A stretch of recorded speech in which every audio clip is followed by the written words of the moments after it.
Eden Season 3.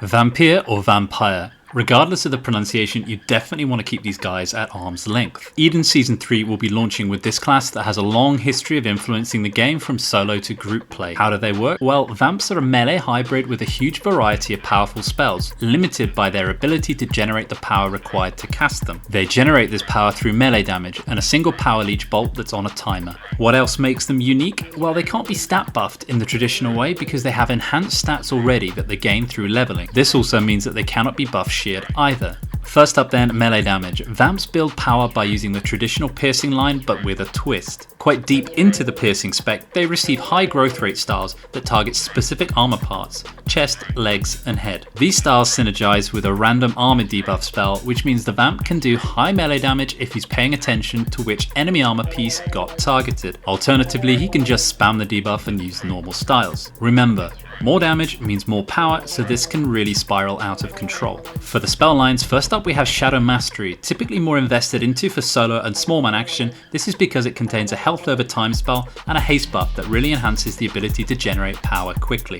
Vampiric Embrace contains a fumble debuff which creates nightmares for any melee, weapon skill buff for melee damage and defense penetration, and finally Stealth Lore, which so far is the only implementation of it on the server. You can tell the game is getting old because apparently back then it was fine to name a spec line after a degenerative disease. Anyway, amongst other things, Dementia contains the random armor debuff, random buff shear, and mez. So what do the three spec lines have in common? Firstly, since the Vamp only wears leather, they all contain some form of defense. Parry, evade, and magic/melee resist respectively. The magic resist buff in Dementia makes Vamps particularly useful for being offensive in groups against casters. What's more, it's a secondary resist so it cannot be debuffed. All spec lines have a magical DD referred to as a claw. If the Vamp has a lot of power, this can mean a huge amount of DPS as the melee and claw can hit simultaneously. As there's so much utility and powerful spells to choose from, the damage from the claw is often mitigated by the fact some chosen specs won't have the high level version.